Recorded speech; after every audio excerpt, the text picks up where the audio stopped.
हाँ students, profit and loss chapter 9 में वही हमने प्रैक्टिस जोन 1 कर ली थी। नेक्स्ट टॉपिक है profit and loss, right. Profit and loss, तो प्रॉफिट क्या है? If the selling price of an article greater than its cost price then seller gains और मेक्स अ प्रॉफिट। अगर आपका सेलिंग प्राइस यानी सेलिंग प्राइस वो price जिस पे कि आप किसी गुड्स को सेल करते हो, किसी भी थिंग को, किसी भी चीज़ को सेल करते हो, तो उस पर आपको कुछ बेनिफिट मिलता है। मतलब सेलिंग प्राइस का मतलब ये हुआ कि जितने में ख़रीदा वो कॉस्ट प्राइस, जितने में बेचा है वो सेलिंग प्राइस। और अगर सेलिंग प्राइस ज़्यादा है, कॉस्ट प्राइस कम है, इट मीन्स आपको कुछ मिला है, आपको कुछ पैसा मिला है एक्स्ट्रा, तो वो that extra money is called a profit, ठीक है। और one can say you are making a profit, ठीक है। तो आपको प्रॉफिट तब हुआ जब आपने कम का ख़रीदा और ज़्यादा का बेचा। Second is loss. If the selling price of an article is less than its cost price, then the seller incurs a loss. ठीक है, अगर आपने जितने में खरीदा उससे कम का बेचा, सेलिंग प्राइस कम है और कॉस्ट प्राइस ज़्यादा था, यानी जितने में ख़रीदा वो ज़्यादा था और जितने में बेचा वो कम था, तो ऑब्वियसली आपने कुछ लॉस किया, आपने कुछ लूज़ किया। You are losing some money, और आप जो पैसा लूज़ कर रहे हो वो आपका लॉस है। You are incurring a loss, आपको घाटा हुआ है, आपको लॉस हुआ है, तो उसे कहेंगे कि ये लॉस है। तो प्रॉफिट, जो आप जितने का ख़रीदते हैं उससे ज़्यादा का बेचें तो प्रॉफिट, और जितने का ख़रीदते हैं उससे कम का बेचें तो लॉस, ठीक है। एस पी इज़, यहाँ पर इसको जो पहले वाला था उसमें कहेंगे S P is greater than C P, तो प्रॉफिट होगा। इसको दूसरे शब्दों में कहेंगे, in other words you can say कि when S P is greater than C P, selling price is greater than C P, तो वहाँ पर प्रॉफिट होता है। और अगर S P is lesser than C P, S P छोटा है सी पी से, सेलिंग प्राइस कम है कॉस्ट प्राइस से, तो लॉस होता है, ठीक है। इसी तरह से अगर प्रॉफिट परसेंट निकालना है, ये बहुत इंपॉर्टेंट है, आप थोड़ा ध्यान से इसको करिए। Profit percent is equal to, profit percent का मतलब हुआ profit upon C P into 100। Profit upon C P into 100। अगर आपसे कहा जाए कि आप प्रॉफिट परसेंट या गेन परसेंट, गेन भी कहते हैं ना, तो प्रॉफिट परसेंट और गेन परसेंट निकालेंगे तो वो होगा प्रॉफिट अपॉन सीपी। और डोंट फॉरगेट सीपी, यहाँ पर बच्चे अक्सर करके एसपी लिख देते हैं। तो प्रॉफिट अपॉन हमेशा कॉस्ट प्राइस होता है, तो profit upon cost price into 100, ठीक है। तो profit upon cost price into 100 से प्रॉफिट परसेंट निकलेगा, ठीक है। Profit upon C P into 100 से कॉस्ट प्राइस प्रॉफिट परसेंट निकलेगा। और यहाँ पर केवल कॉस्ट, जब आप लॉस परसेंट निकालेंगे तो क्या चेंज होगा? केवल यहाँ पर लॉस आएगा, बाकी सब सेम रहेगा, नीचे कॉस्ट प्राइस रहेगा और 100 रहेगा। तो लॉस परसेंट निकालना है तो loss upon C P into 100, ठीक है। तो इस तरह से आप प्रॉफिट और लॉस परसेंट निकाल सकते हैं। तो अब इसकी जो एप्लीकेशन के ऊपर प्रैक्टिस जोन है उसको हम करेंगे, इसके बाद आ जाते हैं, ठीक है। इस पर ये 2 क्वेश्चंस हैं, जरा इनको देख लेते हैं। और भी हैं क्या? नहीं, केवल ओनली 2। तो केवल 2 क्वेश्चन हैं, इनको आराम से करना है, तो जरा देखते हैं। देखिए, a man bought a car for 1,14,330, ठीक है। एक आदमी एक कार खरीदता है 1,14,330 की, and spent 13% of the cost on its repair. At what price should he sell it to make a profit of 12%? तो इसका मतलब ये हुआ कि एक आदमी ने 1,14,330 में कार खरीदी और 13% उसके ऊपर पैसा लगा दिया उसको ठीक कराने में, रिपेयर में। तो रिपेयर को भी कॉस्ट ही माना जाता है, रिपेयर भी कॉस्ट प्राइस में रिपेयर भी ऐड होता है। तो इस केस में कॉस्ट प्राइस ऑफ कार क्या हो जाएगी? ओ ओ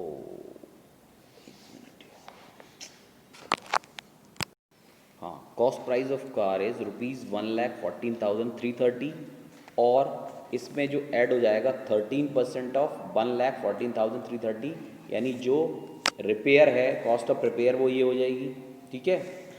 और 1,14,330 के साथ में ऐड हो जाएगा 13% ऑफ दिस, तो 13% अपॉन 100 करेंगे, एक ज़ीरो यहाँ से कैंसिल कर देंगे, तो कितना बचेगा 14,862.9। अगर इसको हम सॉल्व करेंगे ना तो ये इन दोनों को मल्टीप्लाई करेंगे और पॉइंट लगेगा एक नंबर के बाद, तो वो ये आ जाएगा और हमारे पास आ जाएगा 1,29,192 और 0.90, ठीक है।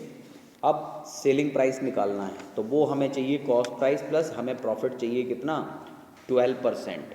12% प्रॉफिट चाहिए, 12% ऑफ CP ही होगा, तो हम पहले CP लिखेंगे और 12% ऑफ CP इसमें ऐड कर देंगे। 12% ऑफ CP हमने अगर निकाला 1,29,192.90 का, तो 15,503.1480 निकला और इन दोनों को ऐड कर देंगे, तो फाइनली हमारे पास जो सेलिंग प्राइस निकलेगा 1,44,696.0480। This will be your selling price when you are earning a profit of 12%, ठीक है। तो ये इसका आंसर हो गया। सेकंड क्वेश्चन इसका है, सेकंड क्वेश्चन देखते हैं। A shopkeeper sold 2 coolers, one for ₹14,950 at a profit of 15% and another for 14,400 at a loss of 4%। तो फाइंड करना है the total cost price of the 2 cooler, दोनों की कॉस्ट प्राइस कितनी होगी, और दूसरा ये कि how much was his total gain और लॉस। टोटल गेन और लॉस कितना होगा टोटल दोनों ट्रांजैक्शन के अंदर। पहले ट्रांजैक्शन में हमने क्या किया कि let the total cost price of first cooler is x. पहले कूलर की कॉस्ट प्राइस हमने एक्स एज्यूम कर ली है। ही sold first cooler at a profit of 15%, ठीक है। उसने पहला कूलर जो है वो 15% के प्रॉफिट पे बेचा है और हमने उसकी कॉस्ट को x मान लिया है, तो x plus 15% of x will be equal to 14,950 कि x तो उसकी कॉस्ट है और 15% उसने प्रॉफिट लिया है, तो 14,950 का हुआ टोटल। 15% को क्या बोलेंगे 15x, 15 अपॉन 100 इंटू एक्स, ठीक है। इसके नीचे 1 लेके और LCM ले लेंगे, वो हमारा सेम रहेगा। LCM ले लेंगे 100, तो 100 जा 100, 100x, तो 100x मल्टीप्लाई हो गया और 100 से 15x हो गया, तो 115x अपॉन 100 14,950, ठीक है। तो x की वैल्यू हो जाएगी 14,950 इंटू 100 अपॉन 115। अब आप 115 से डिवाइड करेंगे तो ये 130 टाइम कैंसिल होता है इंटू 100, तो ये आंसर विल बी 13,000, ठीक है। अब इसका सेकंड पार्ट करते हैं। Let the cost price of second cooler is y. हमने इसकी सेकंड कूलर की जो सेकंड कूलर है इसकी कॉस्ट को वाई एज्यूम कर लिया, and he sold second cooler at a loss of 4%, this is given. 4% loss पर ये बेच रहा है, this is given. Now by जो उसकी टोटल कॉस्ट है उसमें से 4% ऑफ बाई कम हो जाएगा क्योंकि he is incurring a loss, ठीक है। तो he is incurring a loss of 4%, so 4% of cost price, so 4% of y is equal to 14,400। Y minus 4 y upon 100 is equal to 14,400। अब नीचे 1 लेके और हम LCM 100 लेते हैं, टेक LCM 100, तो 100 जा 100, 100 इंटू वाई 100 बाई माइनस 100 1 जा 100, so 4 y into 100 1 is equal to 4 y, so 100 y minus 4 y upon 100 is equal to 14,400। इधर 96 upon y upon 100 is equal to 14,400। 100 को ट्रांसफ़र करेंगे इस साइड पे, सेकंड साइड पे, other side पे, तो ये हो जाएगा 14,400 इंटू 100 और 96 आ जाएगा नीचे 96, तो 14,400 into 100 upon 96। If you divide 14,400 by 96, the answer will be 150, the end 150 into 100 is 15,000, so value of y is 15,000, ठीक है। So total cost price of cooler is 13,000। अब देखो इसमें 15,000 इसका हो गया, दोनों कूलर्स का जो कॉस्ट प्राइस है वो ऐड कर देंगे, 13,000 प्लस 14,000 तो 27,000। तो हमारा पहला आंसर हो जाएगा कि total cost price of two coolers लिख देते हैं इसमें मैंने लिखा नहीं है, प्राइस ऑफ टू कूलर्स, ठीक है। तो दोनों कूलर्स का बोथ कूलर्स लिख सकते थे, तो ऑफ टू कूलर्स हो गया ये। और सेकंड इसका था हिज टोटल गेन और लॉस, तो उसके लिए his gain in first transaction, पहले ट्रांजैक्शन में उसका जो गेन है वो है 15% of x and x is 13,000 in first case, तो 15/100 इंटू 13,000, तो 2 0 कैंसिल होने के बाद 15 into 130 that is 19,150 and his loss in second transaction, so he is incurring a loss in second transaction, that will be 4% of 15,000 or 4% of buy, so 4/100 into 15,000, 4 into 150 that is 600। तो his total gain ही होगा क्योंकि first transaction में 1950 he is earning and he is losing 600, so definitely subtraction will be a gain, तो हम लिखेंगे his total gain is 950 minus 600 and the answer is rupees 1,350, 1,350 will be his total gain। तो ये दोनों answers हो गए हैं, ये दोनों प्रॉब्लम्स आपकी हो गई हैं। और जो नेक्स्ट टॉपिक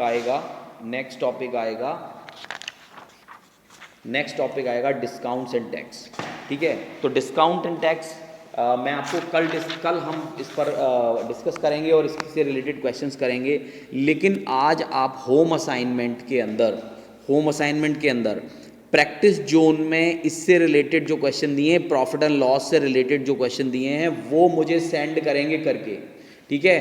तो होम असाइनमेंट मैं आपको दे रहा हूँ, उसके लिए मैं अलग से नहीं आपको होम असाइनमेंट भेज रहा हूँ, आपको प्रैक्टिस जोन के क्वेश्चंस करने हैं। एंड आप कोई रियल डिफ़िकल्टी फेस कर रहे हो प्रैक्टिस जोन को मैं किसी क्वेश्चन में, तो you will send to me on my WhatsApp, और मुझे कॉल भी कर सकते हो, लेकिन आप उसको करके भेजेंगे और ये आपका आज का होमवर्क है। तो आप रात को 8-9 तक भी भेज सकते हो, कोई प्रॉब्लम नहीं है, ठीक है। तो आप उसे फटाफट करके प्रैक्टिस बुक के जो क्वेश्चंस हैं वो आप करके मुझे इसको सेंड करें, ठीक है।